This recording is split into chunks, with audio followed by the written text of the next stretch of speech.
So you might know Nubia for their innovative products like the Nubia X, but in this video we'll be talking about a mid-range smartphone from Nubia, the Nubia V18. So Nubia V18 was released in 2018 and it was for 2018, but yeah, it's already 2019. So in this video I won't tell you the price of the Nubia V18, it's for you to guess after everything you've seen in this video. So let's get started.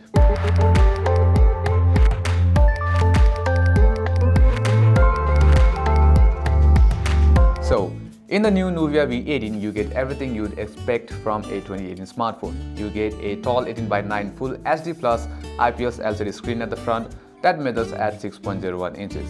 Despite being an HD Plus display, you are still stuck with a large, ugly chip. Moreover, it's an LCD display, so don't expect crisp quality as an AMOLED. Under direct sunlight, the pictures aren't super bright. Other than that, the display is pretty good. So design-wise, there is a strong resemblance to the OnePlus 5 and the iPhone 7. Well, this shouldn't really affect your experience, but it is something everyone will eventually point it out to you. On top, it's a single 8-megapixel camera with f2.2 aperture, a notification light and a headphone jack. On the bottom, you have a USB 2.0 and a single speaker. Finally, on the rear, it's a single 13-megapixel camera with an f2.2 aperture with an LED flash. Moving a little further, it's a rear fingerprint reader and the Nubia logo, and on the right side there's a volume button. So all in all, it's a pretty normal smartphone, but interestingly, you do get a dedicated camera button on the left. It does open the camera app, but you cannot actually take pictures with that button, so it would have been more interesting if that button was reprogrammable. Okay, let's get the specs out of the way. Under the hood, it is powered by a Snapdragon 625 processor, which relatively is not a new processor, but it gets the job done for now.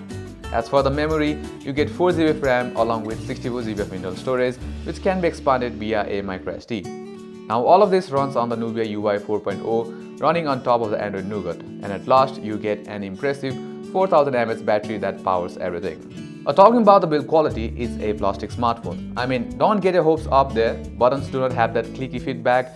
And I'm not telling you a joke here, I literally thought that this phone had a squeeze gesture because this phone can squeeze. But that was not the case, it was just the poor build quality. Likewise, the rear fingerprint scanner shares a similar story. I mean, it's good, but not that great. There is a slight lag in the response time, plus there are times when it fails to scan properly. But after you get used to this phone, these things really don't make much of a difference. So how does the V18 perform in real world? I should say, pretty good.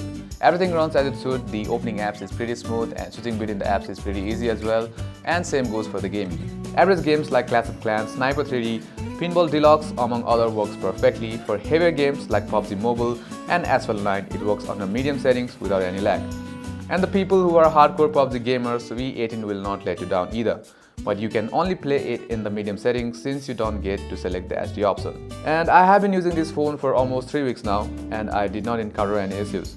Although few apps did stop working out of the blue, but this happened when I pushed the phone to its limit with many apps like music, games, social media simultaneously running in the background. Well, this problem isn't persistent though. You can easily solve it through Nubia's performance mode, which can be found under the battery settings. Now moving on to the camera, Nubia V18 comes with a tagline, "You don't need a DSLR." Well, don't go around throwing your DSLR just yet. While Nubia does make such a huge promise, it simply fails to live up to it. The pictures do look good in daylight where all the details are nicely captured, although the dynamic range and color saturation fall on the softer side and the bright colors really do pop out. The level of details lack a certain crisp to it, which is difficult to explain, but in the case of nighttime, in absence of light, the quality really jumps out of the window. You do get the additional effects and features, but most of them felt like a gimmick. Although the E-aperture seems quite useful, but most of those features need tripod stand, rendering them useless for the real-world uses. I won't say that the camera is horrible, it does a decent job in capturing the moments when there is plenty of light. It really shines during those situations. However, at night time, the camera isn't really up to its mark. So we're coming to the end of this video, and if I had to categorize between the greatest strength and the greatest weakness of the smartphone, it would be its battery and its software respectively. I love the 4000 mAh on this battery. It packs enough punch to last me an entire day, and during normal usage, this would last me normally 2 to 3 days with a single charge. Let me put it this way, with the Nubia V18, charging this phone would be the least of your concern. And after all I've said about this phone, I would still recommend you getting this phone for its battery on. Starting off on the bad parts, I am not a big fan of its software. You get an outdated Android 7.0 Nougat, and if that isn't bad already, you get it on top of Nubia's own Nubia UI 4.0. The experience isn't all that bad, you get the stock feel with no bloatware inside, But the main problem here is the lack of customization, as there are none. You don't get to tweak the settings to visually represent your phone, and all you end up with is a pretty boring phone. So you know the specs and you know the performance as well. So guess the price of this phone in the comments below before I reveal the price in 5, 4, 3, 2, 1. So if your guess was between 22 to 23k, then you are wrong.